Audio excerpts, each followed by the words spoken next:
Hi friends, Gita ഗോവിന്ദത്തിൻ്റെ ഇന്നത്തെ episode വിശേഷങ്ങളിലേക്ക് എല്ലാവർക്കും സ്വാഗതം. ഇന്നത്തെ എപ്പിസോഡ് തുടങ്ങുമ്പോൾ നമ്മുടെ ഭദ്രനാണെങ്കിലും നമ്മുടെ ഗീതുവിനെയും മാർഗഴിയും കണ്ടിട്ട് രണ്ടുപേരും മാറി മാറി നോക്കുന്നുണ്ട്, ഞെട്ടുന്നുണ്ട്. അയ്യോ, ഗീതുവിനെ പോലെയുള്ള കുട്ടിയാണല്ലോ ഇത്, ഇവൾ ആരാ എന്നൊക്കെ ആലോചിച്ച് ഭദ്രൻ ആലോചിച്ച് നിൽക്കുന്നുണ്ട്, ഞെട്ടുന്നുണ്ട്. ഇനി പ്രേതമായിരിക്കുമോ അതോ കള്ള് കുടിച്ചിട്ട് ഇനി രണ്ടുപേരായിട്ട് തോന്നുകയാണോ, അങ്ങനെയൊക്കെ ഭദ്രൻ വിചാരിക്കുന്നുണ്ട്. പിന്നീടാണെങ്കിലോ മാർഗഴി അവരുടെ അടുത്തോട്ട് നടന്നു പോകുന്നുണ്ട്, ഗീതുവിൻ്റെയും ഗോവിന്ദിൻ്റെ അടുത്തേക്ക്. അപ്പോൾ ഭദ്രനും അജാസും പോകുന്നുണ്ട്. എന്നിട്ട് ഗോവിന്ദ് പറയുന്നുണ്ട്, ഇവിടെ നടക്കുന്നത് എന്താണെന്ന് എന്നേക്കാൾ നന്നായി നിങ്ങൾക്കാണ് അറിയുക, നിങ്ങൾ പറയുമോ അതോ ഞാൻ പറയണോ എന്ന് പറയുന്നുണ്ട് ഗോവിന്ദ്. എന്നിട്ട് ഗോവിന്ദ് ഭദ്രനൊന്നും മിണ്ടാത്തപ്പോൾ ഗോവിന്ദ് പറയുന്നുണ്ട്, ഞാൻ തന്നെ പറഞ്ഞുതരാം. എൻ്റെ അടുത്ത് നിൽക്കുന്നത് ഗീതു, നിങ്ങളുടെ കൂടെ നിൽക്കുന്നതാണ് മാർഗഴി. ഇവർ രണ്ടുപേരും കാണാൻ ഒരുപോലെ ഉണ്ട്. ഇവർക്ക് എന്താ സംഭവിച്ചതെന്ന് എന്നേക്കാൾ നന്നായിട്ട് നിങ്ങൾക്കറിയാമെന്ന് പറയുന്നുണ്ട്. അപ്പോൾ ദേഷ്യം വന്ന മാർഗഴി ചോദിക്കുന്നുണ്ട്, എൻ്റെ അമ്മയെ ചതിച്ചത് നിങ്ങളാണോ എന്ന് ചോദിക്കുന്നുണ്ട്. അപ്പോൾ ഭദ്രൻ പറയുന്നുണ്ട്, ഞാൻ ഒരു സ്ത്രീയെയും ചതിച്ചിട്ടില്ല, ഞാൻ പല ദുഷ്ടതരം ചെയ്തിട്ടുണ്ടാകും, പക്ഷെ അങ്ങനെ ഒരു ദുഷ്ടതരം ഞാൻ ചെയ്തിട്ടില്ല ആരോടും എന്ന് പറയുന്നുണ്ട്. അപ്പോൾ ഇത് കേട്ട ദേഷ്യം വന്ന ഗീതു പറയുന്നുണ്ട്, അച്ഛൻ സത്യം പറയുമെന്ന് വിചാരിച്ചിട്ടല്ല ഞങ്ങൾ ചോദിച്ചത്, അച്ഛൻ ഇതുവരെ ആ വാക്ക് അങ്ങനെയൊന്നും ചെയ്തിട്ടുമില്ല, അച്ഛൻ ഇതുവരെ സത്യം പറഞ്ഞിട്ടേ ഇല്ല. അപ്പം എന്നിട്ട് ചോദിക്കുന്നുണ്ട്, ഗോവിന്ദൻ്റെ അടുത്ത് ചോദിക്കുന്നുണ്ട്, കണ്ണേട്ടാ പറയൂ, ഇത് ആരുടെ കുട്ടിയാണ്, എൻ്റെ ഇരട്ട സഹോദരിയാണോ ഇവൾക്ക് എന്താ എൻ്റെ ചായ എന്നൊക്കെ ചോദിക്കുന്നുണ്ട്. അപ്പോൾ ഗോവിന്ദ് പറയുന്നുണ്ട്, ഞാൻ പറയാ ഗീതു, ഇവള് മാർഗഴിയാണ്, പവിഴത്തിൻ്റെ മകളാണ്. നിന്നെപ്പോലെ ഒരാളുണ്ട് എന്ന് അറിഞ്ഞപ്പോൾ തന്നെ അജാസ് ഇവളുടെ അടുത്ത് എത്തിയതായിരുന്നു. പവിഴത്തിൻ്റെ മകളായതുകൊണ്ട് രഞ്ജുവിൻ്റെ ചികിത്സയ്ക്ക് വേണ്ടി പോയപ്പോൾ അവിടെ പവിഴത്തിൻ്റെ കൂടെ നിൽക്കുന്ന ഫോട്ടോ കണ്ടു എന്നൊക്കെ ഗോവിന്ദ് പറയുന്നുണ്ട്. പിന്നീട് അജാസ് പറയുന്നുണ്ട്, അന്നേരം ഒരു സംശയം തോന്നി ഫോട്ടോ എടുത്തതാണ്. പിന്നീട് ഞാൻ പവിഴത്തിന് ഇയാളുടെ ഫോട്ടോ കാണിച്ചു കൊടുത്തിരുന്നു, പക്ഷെ പവിഴ ഇയാളെ തിരിച്ചറിഞ്ഞില്ല. അത് കേട്ട മാർഗഴി പറയുന്നുണ്ട്, ഞാനും അമ്മയ്ക്ക് ഇയാളുടെ ഫോട്ടോ കാണിച്ചു കൊടുത്തിരുന്നു, പക്ഷെ അമ്മ ഇയാളെ തിരിച്ചറിഞ്ഞില്ല. ഇത് കേട്ട ഗോവിന്ദ് പറയുന്നുണ്ട്, യാദൃശികമായി ഗീതുവിൻ്റെ നാവിൽ നിന്ന് കിട്ടിയ ഒരു വാക്കാണ് എന്നെ ഇവിടെ വരെ എത്തിച്ചത് എന്ന് പറയുന്നുണ്ട്. പക്ഷേ പവിഴത്തെ ഇയാൾ തിരിച്ചറിഞ്ഞില്ല എന്നുണ്ടെങ്കിലും വിലാസിനി ആൻറ്റി ഈ പവിഴത്തെ തിരിച്ചറിഞ്ഞിട്ടുണ്ട് എന്ന് പറയുന്നുണ്ട്. അപ്പോൾ ഇത് കേട്ട മാർഗഴി ചോദിക്കുന്നുണ്ട്, ആരാണ് വിലാസിനി ആൻറ്റി എന്ന് ചോദിക്കുന്നുണ്ട്. അപ്പോൾ ഗീതു പറയുന്നുണ്ട്, എൻ്റെ അമ്മയാണ് എന്ന് പറയുന്നുണ്ട്. ഇതൊക്കെ കേട്ട ഭദ്ര മാർഗഴിയോട് ക്ഷമ ചോദിക്കുന്നുണ്ട്, മോളെ എന്നോട് ക്ഷമിക്കണം എന്ന് പറയുന്നുണ്ട് ഭദ്ര മാർഗഴിയോട്. അപ്പോൾ ഇത് കേട്ട മാർഗഴി പറയുന്നുണ്ട്, താൻ എൻ്റെ അമ്മയെ ചതിച്ചിട്ടില്ല എന്നുണ്ടെങ്കിൽ പിന്നെ തന്നോട് ഞാനെന്തിനെ ക്ഷമിക്കേണ്ട ആവശ്യം എന്ന് ചോദിക്കുന്നുണ്ട്. ഇത് കേട്ട ഗോവിന്ദ് പറയുന്നുണ്ട്, ഭദ്രൻ ചതിച്ചത് പവിഴത്തെ അല്ല, മറിച്ച് നിന്നെയും മാർഗഴീനെയും വിലാസിനി ആൻറ്റീനെയാണ് ചതിച്ചത്, ഗീതുവിൻ്റെ ഇരട്ട സഹോദരിയാണ് നീ എന്ന് പറയുന്നുണ്ട്. അപ്പോഴാണെങ്കിൽ ഗീതുവും മാർഗഴിയും ഞെട്ടി നോക്കുന്നുണ്ട്, പരസ്പരം നോക്കുന്നുണ്ട്. ഗീതു ആണെങ്കിൽ വിഷമത്തോടെ നോക്കുന്നുണ്ട്, മാർഗഴിക്കാണെങ്കിൽ അതൊന്നും വിശ്വസിക്കാൻ കഴിയുന്നില്ല. ഇതൊക്കെ കേട്ട അജാസ് പറയുന്നുണ്ട്, ഹോസ്പിറ്റലിൽ തൻ്റെ കൂടെ സഹായത്തിനുണ്ടായിരുന്ന അറ്റൻഡർ അനന്തനെ ഞാൻ കണ്ടിരുന്നു, അയാളിപ്പോൾ ഓർമ്മയൊക്കെ പോയിട്ട് ചികിത്സയിൽ കിടക്കുകയാണ്, അയാൾക്ക് എല്ലാം മറന്നുപോയി, പക്ഷേ ഈ തൻ്റെ കൂടെ നിന്ന് ഈ ചെയ്ത ദുഷ്ടതരം മാത്രം അയാളിപ്പോഴും എല്ലാവരോടും പറഞ്ഞു നടക്കുന്നുണ്ട്. അയാൾക്ക് ആ ഒരു കാര്യം മാത്രമേ ഓർമ്മയുള്ളൂ, ദൈവം ആ ഒരു ഓർമ്മ മാത്രം അയാളുടെ നിന്ന് എടുത്തിട്ടില്ല, അയാൾ ജീവിച്ചിരിക്കുന്ന ഓരോ നിമിഷവും നരകിച്ചുകൊണ്ടിരിക്കുകയാണ് എന്നൊക്കെ അജാസ് ഭദ്രനോട് പറയുന്നുണ്ട്. ഇത് കേട്ട് ഗോവിന്ദ് പറയുന്നുണ്ട്, തൻ്റെ ജീവിതം ഒട്ടും നല്ലതല്ല ഭദ്ര, താനും ഇതൊക്കെ അനുഭവിക്കാൻ കിടക്കുന്നതേ ഉള്ളൂ, ഈ കാഷായ വേഷം ധരിച്ചിട്ടൊന്നും ഒരു കാര്യമില്ല, താനും ഇതുപോലെ നരകിക്കാൻ കിടക്കുന്നുണ്ട്, തൻ്റെ ഭാര്യ ഇവളോടും ചെയ്ത ചതിക്ക് താൻ അനുഭവിക്കും ഭദ്ര എന്നൊക്കെ ഗോവിന്ദ് പറയുന്നുണ്ട്. ഇതൊക്കെ കേട്ട ഗീതു മാർഗഴിയോട് പറയുന്നുണ്ട്, മാർഗഴി, നീ എൻ്റെ അമ്മയുടെ വയറ്റിൽ പിറന്ന തന്നെയാണ്, മിനിറ്റുകൾ വ്യത്യാസങ്ങൾക്കുള്ളിൽ പിറന്ന എൻ്റെ ഇരട്ട സഹോദരിയാണ് നീ എന്നൊക്കെ പറയുന്നുണ്ട്. ഇത് കേട്ട അജാസ് പറയുന്നുണ്ട്, ഭദ്ര ഇതൊക്കെ നിഷേധിക്കാനാണ് തൻ്റെ ഭാവം എന്നുണ്ടെങ്കിൽ ശാസ്ത്രീയപരമായി തെളിയിക്കാൻ ഞങ്ങൾ തയ്യാറാണ് എന്ന് പറയുന്നുണ്ട്. അപ്പോൾ ഭദ്രൻ പറയുന്നുണ്ട്, ഞാൻ നിഷേധിക്കുന്നില്ല, എൻ്റെ ജീവിതത്തിൽ എനിക്ക് പറ്റിയ ഏറ്റവും വലിയ തെറ്റാണിത് എന്ന് പറഞ്ഞ് ഭദ്രൻ കരയുന്നുണ്ട്.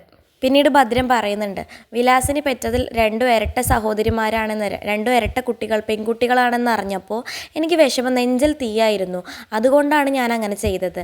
അപ്പോഴാണെങ്കിലോ വിലാസിനിയുടെ കൂടെ പ്രസവിക്കാൻ കയറിയ പവിഴത്തിന് പ്രസവിച്ചത് ഒരു ചാവിള്ളയാണ്, അതുകൊണ്ട് അറ്റൻഡർ അനന്തൻ്റെ സഹായത്തോടെ ഞാൻ കുഞ്ഞുങ്ങൾ രണ്ടിനെയും മാറ്റി കിടത്തുകയായിരുന്നു ചെയ്തിരുന്നത്. മാർഗഴി എടുത്തിട്ട് അവിടെ കൊണ്ടുപോയി കിടത്തി, അതുപോലെ തന്നെ അവിടുത്തെ മരിച്ചുപോയ കുട്ടീനെ എടുത്തിട്ട് വിലാസിനിയുടെ കൂടെ കിടത്തി, അങ്ങനെ ഞാൻ വിലാസിനെ പ്രസവിച്ചത് ഒരു മരിച്ച കുഞ്ഞിനെയാണെന്ന് വരുത്തി തീർത്തു. ഇതൊക്കെ കേട്ട ഗീതവും മാർഗഴിയും കരയുന്നുണ്ട്. എന്നിട്ടാണെങ്കിലും മാർഗഴി പറയുന്നുണ്ട്, അപ്പോൾ പവിഴ എൻ്റെ ആരുമല്ലേ, പവിഴ എൻ്റെ അമ്മയാണ്, നിങ്ങളൊക്കെ പറയുന്നത് കള്ളത്തരാണ്, എനിക്കിനി ആരും വേണ്ട, എൻ്റെ കൂടെപ്പറപ്പായിട്ട് എനിക്ക് ആരും വേണ്ട, എനിക്ക് എൻ്റെ പവിഴ മാത്രം മതി എന്ന് പറഞ്ഞ് മാർഗഴി അവിടെ നിന്ന് പോകുന്നുണ്ട്. ഗീതു ആണെങ്കിലും ഇതൊക്കെ കണ്ട് വിഷമിക്കുന്നുണ്ട്. വിഷമിച്ച് നിന്നിട്ട് ഗീതു മാർഗഴി പോയതിന് ശേഷം മാർഗഴിയുടെ പിന്നിൽ പോകുന്നുണ്ട്. മാർഗഴിയാണെങ്കിൽ അവിടെ ഒരിടത്ത് നിന്ന് കരയുന്നുണ്ടായിരുന്നു. ഗീതു ആണെങ്കിലോ അവളുടെ കൂടെ നിന്ന് മുഖത്തോട് മുഖം നോക്കി കരയുന്നുണ്ടായിരുന്നു. എന്നിട്ട് ഗീതു അവളെ കെട്ടിപ്പിടിക്കുന്നുണ്ട്. എന്നിട്ട് പറയുന്നുണ്ട്, മാർഗഴി ഇതുപോലെയുള്ളൊരു സഹോദരി നമുക്കുണ്ട് എന്നുള്ള കാര്യം നമ്മൾ അറിയാത്തതിലും ഭേദമല്ല ഇപ്പോഴെങ്കിലും അറിഞ്ഞത്, അത് നന്നായില്ലേ എന്ന് ചോദിക്കുന്നുണ്ട്. അപ്പോൾ മാർഗഴി കരഞ്ഞുകൊണ്ട് പറയുന്നുണ്ട് അതേ എന്ന് പറയുന്നുണ്ട്. അവർ കെട്ടിപ്പിടിച്ച് നിൽക്കുന്നിടക്ക് ഇടത്തേക്ക് ഗോവിന്ദ് വരുന്നുണ്ട്. ഗോവിന്ദ് അവരുടെ വിഷമം നോക്കി നിൽക്കുന്ന സമയത്ത് അജാസ് പറയുന്നുണ്ട്, ദൈവം വലിയവനാണ് ഗോവിന്ദ് സാർ. അതുകൊണ്ടല്ലേ വർഷങ്ങൾക്ക് മുന്നേ മരിച്ചുപോയ സ്വാമി വൈദ്യൻ്റെ മരുന്ന് നമ്മൾ തേടിപ്പോയത്, മാർഗഴി അവിടെ വെച്ച് കണ്ടതും ദൈവം അതിനായിരിക്കും മാർഗഴി അന്ന് അവിടെ എത്തിച്ചിട്ടുണ്ടാവുക. അതുകൊണ്ടല്ലേ നമുക്കിപ്പോൾ കണ്ടുപിടിക്കാൻ പറ്റിയത്. ദൈവം വലിയവനാണ് ഗോവിന്ദ് സാർ എന്നൊക്കെ അജാസ് പറയുന്നുണ്ട്. ഇത് കേട്ട ഗോവിന്ദ് പറയുന്നുണ്ട്, ശരിയാണ് നീ പറഞ്ഞത്. അതുപോലെ ഒരു അത്ഭുതം രഞ്ജുവിൻ്റെ കാര്യത്തിൽ ദൈവം കാണിക്കില്ല എന്ന് ആര് കണ്ടു? ദൈവം അതുപോലെ ഒരു നല്ല കാര്യം രഞ്ജുവിനും ചെയ്യും അജാസെ എന്നൊക്കെ പറയുന്നുണ്ട്. പിന്നീട് അജാസ് ഗോവിന്ദിനോട് പറയുന്നുണ്ട്, സാർ ഭദ്രൻ അനാർക്കലിയുടെയും സത്യദാസിൻ്റെ ആളാണ്. മാർഗഴിയുടെ കാര്യം അയാൾ അവരോട് പറയുമോ? അങ്ങനെയാണെങ്കിൽ അവർക്ക് മനസ്സിലാവും മാർഗഴി കളം മാറ്റി ചവിട്ടി എന്നുള്ള കാര്യം. പക്ഷെ ഭദ്രൻ്റെ നിൽപ്പും മുഖഭാവമൊക്കെ കണ്ടിട്ട് അയാൾ ചിലപ്പോൾ മാനസാന്തരം വരാൻ സാധ്യത ഉണ്ട് എന്ന് തോന്നുന്നുണ്ട്. അങ്ങനെയാണെങ്കിൽ അയാളെ നമ്മുടെ കൂടെ നിർത്താല്ലേ സാർ എന്ന് ചോദിക്കുന്നുണ്ട് അജാസ് ഗോവിന്ദിനോട്. അപ്പോൾ ഗോവിന്ദാണെങ്കിലോ ഇത് കേട്ടൊന്നും മിണ്ടാതെ നിൽക്കുന്നുണ്ട്. അപ്പോൾ അജാസ് ചോദിക്കുന്നുണ്ട്, സാറിൻ്റെ അച്ഛനെ ചതിച്ചതിൽ ഇപ്പോഴും അയാളോട് ദേഷ്യം ഉണ്ടല്ലേ എന്ന് ചോദിക്കുന്നുണ്ട്. അപ്പോൾ ഗോവിന്ദ് പറയുന്നുണ്ട്, പഴയ കാര്യത്തിനൊന്നും എനിക്കിപ്പോൾ അയാളോട് ദേഷ്യമൊന്നുമില്ല. പക്ഷേ എന്നാലും നമ്മുടെ പരീക്ഷണങ്ങളൊക്കെ കഴിയുന്നത് വരെ അയാൾ എന്തായാലും അജാസിൻ്റെ കസ്റ്റഡിയിൽ തന്നെ നിൽക്കട്ടെ, കുറച്ച് രാജകീയമായി പരിഗണിച്ചോളൂ അയാളെ എന്നൊക്കെ പറയുന്നുണ്ട്. അപ്പോൾ അജാസ് പറയുന്നുണ്ട്, നോക്കട്ടെ, അയാളുടെ മനമാറ്റം വന്നു, അയാൾക്ക് വല്ല മനമാറ്റം വന്നു എന്നൊക്കെ ഞാൻ നോക്കട്ടെ സാർ എന്ന് പറയുന്നുണ്ട് ഗോവിന്ദിൻ്റെ അടുത്ത്. പിന്നീട് ഗോവിന്ദ് പറയുന്നുണ്ട്, അയാൾക്ക് വലിയ മാറ്റമൊന്നും വരില്ല അജാസെ, താൻ അതൊന്നും പ്രതീക്ഷിക്കേണ്ട അയാളുടെ എന്ന് പറയുന്നുണ്ട്. അപ്പോൾ അജാസ് പറയുന്നുണ്ട്, നമ്മുടെ കൂടെ നിന്ന് ശത്രുക്കളെ പൊരുതാൻ അയാൾ സഹായിക്കുമെന്ന് തോന്നുന്നുണ്ടെങ്കിൽ സാറിന് നിർത്താൻ വിരോധമൊന്നുമില്ലല്ലോ എന്ന് ചോദിക്കുന്നുണ്ട്. അപ്പോൾ ഗോവിന്ദ് പറയുന്നുണ്ട്, എനിക്ക് വിരോധമൊന്നുമില്ല, പക്ഷേ അയാൾ അങ്ങനെ മാറില്ല അജാസെ, താൻ എന്തായാലും നോക്കി നോക്ക് എന്ന് പറയുന്നുണ്ട്. പിന്നീടാണെങ്കിൽ ഗീതുവിനെയും മാർഗഴിയും കാണിക്കുന്നുണ്ട്. രണ്ടുപേരും നന്നായി കരയുന്നുണ്ട്. പിന്നീട് ഭദ്രൻ അവരുടെ അടുത്തേക്ക് പോകുന്നുണ്ട്. എന്നിട്ട് പറയുന്നുണ്ട്, മക്കളെ അച്ഛൻ ചെയ്തത് വലിയ തെറ്റായിപ്പോയി, മക്കളെ എന്നോട് ക്ഷമിക്കണം എന്ന് പറയുന്നുണ്ട്. അപ്പോൾ ഇത് കേട്ട മാർഗഴിക്ക് ദേഷ്യം വരുന്നുണ്ട്. എന്നിട്ട് പറയുന്നുണ്ട്, അച്ഛനോ? ഏതച്ഛൻ? എത്ര പേരുടെ ജീവിതമാണ് താൻ നശിപ്പിച്ചതെന്ന് അറിയാമോ? പ്രസവിച്ച കുഞ്ഞ് മരിച്ചുപോയി എന്ന് പവിഴം അന്ന് അറിഞ്ഞിരുന്നെങ്കിൽ പവിഴം കുറച്ച് കരഞ്ഞിട്ടുണ്ടാവും. അത് കഴിഞ്ഞ് പവിഴം ഓക്കെ ആയി വന്നിരുന്നു. ഇതിപ്പോൾ ഞാനല്ല കുഞ്ഞ് എന്നറിഞ്ഞ പവിഴം നെഞ്ചു പൊട്ടി മരിച്ചു പോവും. സ്വാമി അച്ഛൻ എത്ര നിർബന്ധിച്ചിട്ടും പവിഴം ഒരാളെ കല്യാണം കഴിക്കാത്തത് എനിക്ക് വേണ്ടിയിട്ടാണ്.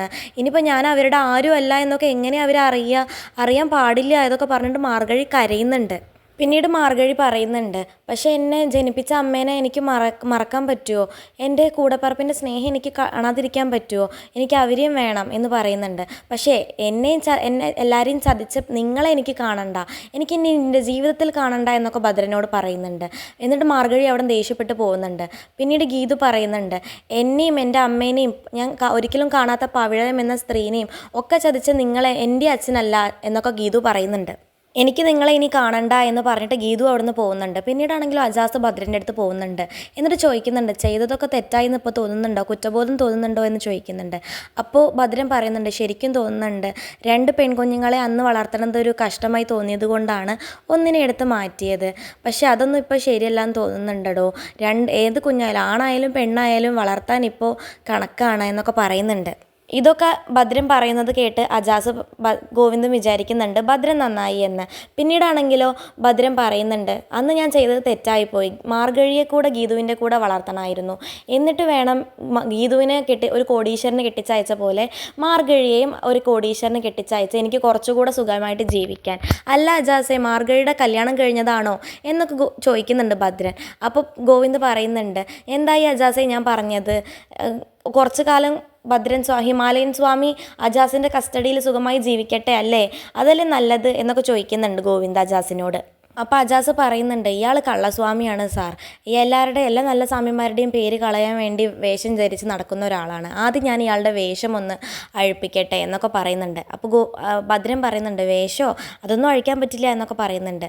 എന്നിട്ട് അജാസ് പറയുന്നുണ്ട്, നടക്കടോ, ഞാൻ ഒന്ന് തന്നെ ശരിക്കും പെരുമാറട്ടെ എന്നൊക്കെ പറയുന്നുണ്ട്. അപ്പോൾ ഭദ്രൻ പറയുന്നുണ്ട്, ഞാൻ ഇങ്ങോട്ട് നടക്കണമെന്ന് പറ്റില്ല എന്ന് പറയുന്നുണ്ട്. അപ്പോൾ അജാസ് പറയുന്നുണ്ട്, ബാക്കി സാധനം വണ്ടിയിൽ ഇരിക്കുകയല്ലേ, അത് അടിക്കണ്ടേ എന്ന് ചോദിക്കുന്നുണ്ട്. അപ്പോൾ ഭദ്രൻ പറയുന്നുണ്ട്, മധുസേവ ആവാം എന്ന് പറഞ്ഞ് ഭദ്രനും അജാസും അവിടെ നിന്ന് പോകുന്നുണ്ട്. ഗോവിന്ദനാണെങ്കിലും ഇതൊക്കെ കാണുമ്പോൾ ഭദ്രനെ തല്ലാൻ തോന്നുന്നുണ്ട്. എന്നിട്ട് പിന്നീട് കാണിക്കുന്നത് ഗീതുവിനെയും മാർഗഴിയാണ്. മാർഗഴി പറയുന്നുണ്ട് ഗീതുവിൻ്റെ അടുത്ത്, നടന്നതൊന്നും എനിക്ക് മറക്കാൻ പറ്റില്ല, അതെന്നും ഒരു നോവായി എൻ്റെ മനസ്സിൽ തന്നെ കിടക്കും എന്ന് പറയുന്നുണ്ട്. അപ്പോൾ ഇത് കേട്ട ഗീതു പറയുന്നുണ്ട്, അച്ഛനോട് ക്ഷമിക്കാൻ ഞാൻ ഒരിക്കലും നിന്നെ പറയില്ല, എൻ്റെയോ നിൻ്റെയോ സ്നേഹം അനുഭവിക്കാനുള്ള ഇതൊന്നും അയാൾക്കില്ല, അതുകൊണ്ട് നീ അതൊന്നും ചെയ്യണമെന്ന് ഞാൻ നിന്നോട് പറയില്ല എന്ന് പറയുന്നുണ്ട്.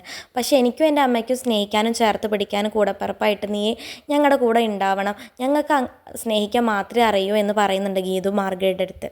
പിന്നീട് ഗീതു മാർഗഴിയുടെ അടുത്ത് പറയുന്നുണ്ട്, നമ്മുടെ അമ്മയ്ക്ക് നീ പോയതിൽ നല്ല വിഷമമുണ്ടായിരുന്നു, നീ മരിച്ചു പോയെന്ന് കരുതി ആ പാവം കുറേ കരഞ്ഞിട്ടുണ്ട്. ഒരിക്കൽ നമ്മുടെ അമ്മയ്ക്ക് നല്ലൊരു അസുഖം വന്നിരുന്നു, വലിയൊരു അസുഖം വന്നിരുന്നു. മരിക്കൂ ജീവിക്കൂ എന്നറിയാതെ നിൽക്കുന്ന അവസ്ഥയിൽ പോലും അമ്മ എന്നോട് പറഞ്ഞിട്ടുണ്ടായിരുന്നു, അങ്ങേ ലോകത്ത് വെച്ച് നിന്നെ കാണുന്നതിലുള്ള സന്തോഷം, അവിടെ പോയെങ്കിലും എൻ്റെ മകളെ കാണാമല്ലോ എന്നൊക്കെ എൻ്റെ അടുത്ത് പറഞ്ഞിട്ടുണ്ടായിരുന്നു എന്ന് പറയുന്നുണ്ട് ഗീതു മാർഗഴിയുടെ അടുത്ത്. അപ്പോൾ മാർഗഴിയാണെങ്കിലും ഇതൊക്കെ കേട്ട് കരയുന്നുണ്ട്. പിന്നെ മാർഗഴി പറയുന്നുണ്ട്, എൻ്റെയും പവിഴത്തിൻ്റെയും ജീവിതം എന്നൊക്കെ പറഞ്ഞാൽ അതൊരു ഓട്ടമാണ്, ജീവിക്കാൻ വേണ്ടി ഞങ്ങളിങ്ങനെ ഓടിക്കൊണ്ടിരിക്കുകയാണ്, ആ ഓട്ടം നിൽക്കണമെന്നുണ്ടെങ്കിൽ മാരിയമ്മ പറയണം എന്ന് പറഞ്ഞുകൊണ്ടാണ് ഇന്നത്തെ എപ്പിസോഡ് അവസാനിക്കുന്നത്. ഇതുപോലുള്ള ഗീതാ ഗോവിന്ദം വിശേഷങ്ങൾ നിങ്ങൾക്ക് പെട്ടെന്ന് അറിയാൻ വേണ്ടി ചാനൽ സബ്സ്ക്രൈബ് ചെയ്യാൻ മറക്കരുത്.